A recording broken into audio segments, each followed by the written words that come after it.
What's going on, guys? It's Carlos here, back with another video. In today's video, we're starting outside of the Jeep, but everything that I'm gonna talk about is on the inside.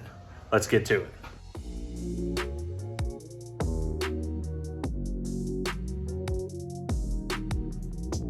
As I mentioned, whether you are dealing with a load of tires on your flatbed, or you just have a really massive tire taking up all of your rear view mirror space, this mirror slash dash cam is a phenomenal replacement and upgrade to what you're working with currently.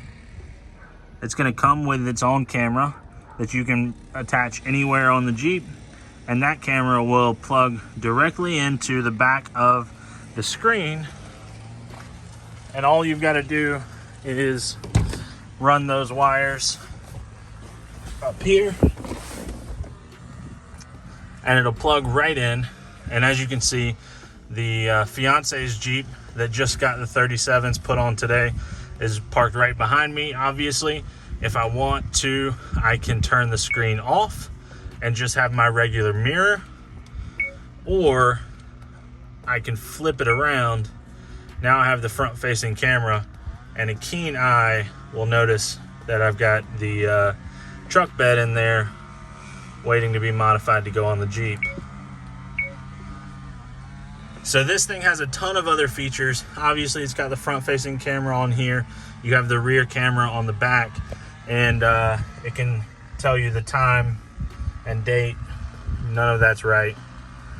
But it will also record anytime there's a serious bump or whatever that it assumes to be an accident. It's going to record that as a separate event and save it to the SD card. But it is always on and always recording and overriding itself. It stays powered on because I have it plugged into my 12-volt outlet down here. You can hardwire it in. However, I just haven't gotten around to it. But yeah, so this is the, I don't know if you guys are going to be able to see it, the 70 Mi cam. I got it on Amazon.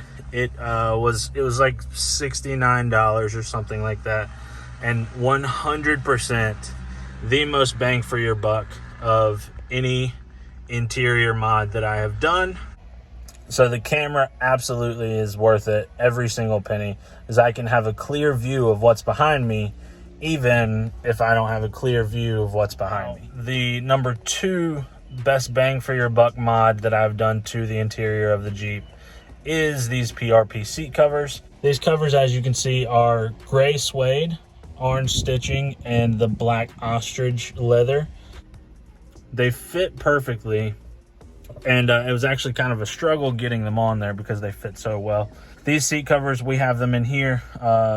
We have them in the fiance's Jeep. They are just, like I said, worth every penny. And I'm going to keep running them until I decide to actually upgrade the seats to some kind of PRP bucket seat at that point. The last interior mod that I wanted to bring up to you guys is one that I actually just finished up today. I'm going to show you the video of the install of it. I'm actually really stoked with how this came out. I think it updates the look and feel of the Jeep quite a bit, and it's something in the Jeep that, as much as we're using it, it's worth an upgrade. I was thinking one quick and easy upgrade that would actually be pretty interesting, and I haven't seen a lot of people do, especially on Jeeps. I did this on a BMW I had back in the day, but I wanted to see if I could rewrap the steering wheel. As you guys can tell, this is the factory JK steering wheel. Luckily, I haven't had any issues with the leather peeling up or anything, but I did want to see if I could try and make this work the way that I did on the BMW. And so I went on AliExpress, everyone's favorite Chinese eBay-like website, and ordered this from a company called Oshikar. Yeah, so we're gonna see if this will work to rewrap the steering wheel and give us a little bit of upgraded steering wheel feel.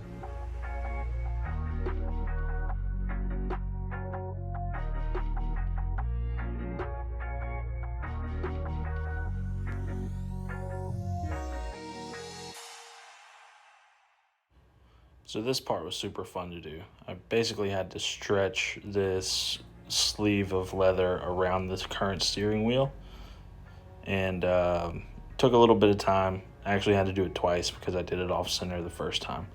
But all in all, it wasn't too bad. Definitely would help to have a second hand. You kind of have to fight the cover on, but that's probably a good thing. That means that it's going to fit pretty tight. So now the next portion of this is just going to be actually going through and sewing it. So what's going to end up happening is I'm going to sew everything tight, and then here on the edges, it's obviously not going to get sewn in. On the BMW, you had plastic pieces here that you could tuck this under.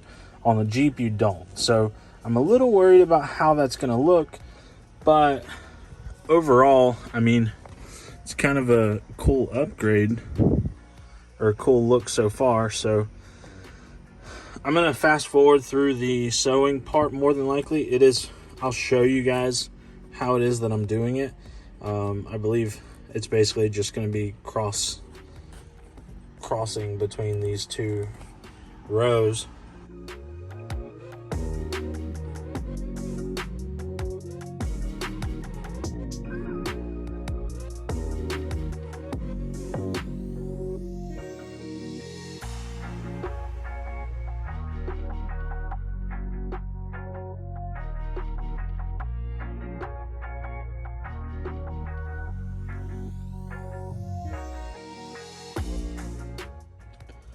Alright guys, so as you can see, that's actually starting to come together pretty well. And if this is anything like what the rest of the wheel is going to turn out like, it's actually pretty sweet. So I'm just going to show you kind of what it is that I'm doing. And it's a little difficult with one hand, but I'm essentially, this needle that they send with it is basically just a blunt rod. So it's probably the safest thing for me to be using. But with that said, I am essentially feeding under one of these thread pieces, pulling it through, and then I'm using the entire length of the thread. It's probably easier if you don't have to pull this much thread through, but what that ends up doing is just pulling that tight. And then as I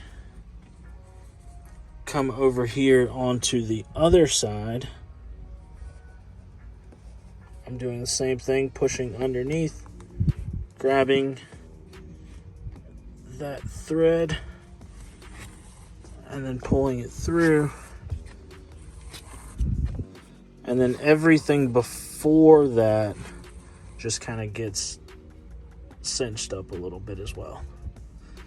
So I'm just repeating that process over and over and over. I believe it's going to come all the way around. And then as I get to this end, I'm going to have to essentially just get it as close as I can around there. There's probably going to be a little bit of space here that you'll be able to see the old steering wheel, but honestly, it doesn't bother me. I think this is actually going to be pretty cool.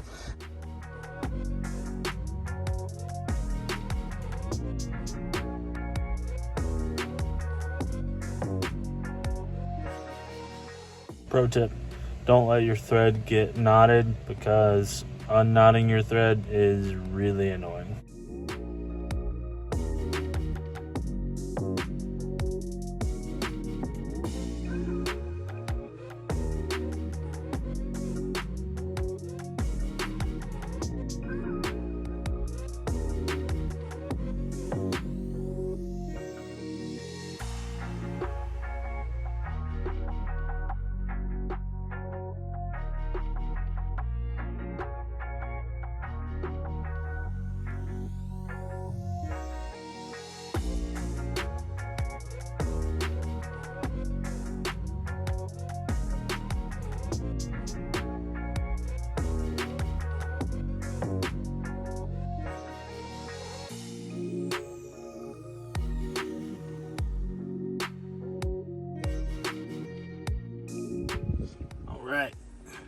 So I made it all the way back around here to where I started, and what I did was I actually took the thread in and went through that little hole. I'm going to tie off a little knot here and then cut the thread, and that should tuck in there nicely.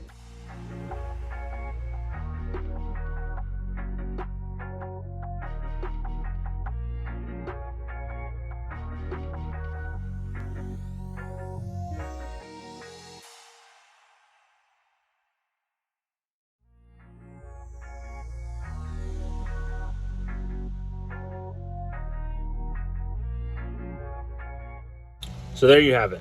Between my seat covers from PRP Customs, this $10 steering wheel cover, and the $80 dash cam mirror replacement, you can have a updated interior, and all for under 500 bucks.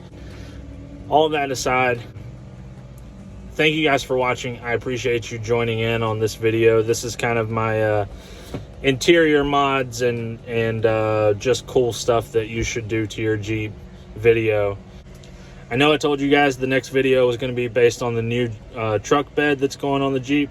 However, we're still in basically in production mode on that. So I haven't even had a chance to test fit that yet. That is going to happen before Jeep Beach, hopefully. But nevertheless, I did want to get a video out to you guys on some things that I find are extremely helpful in updating the interior quality, especially in some of these like the 07 to 10 Jeeps, with the older interior. All of these things are going to help kind of bring you up a step from the factory interior. So with that said, like I said, thank you guys for watching. I will see you guys in the next one. Don't forget to hit the like button. It's just going to help the channel grow, and then I can do some even more interesting things. And subscribe, all that good stuff. Follow me on Instagram if you don't already, and we will see you guys in the next one.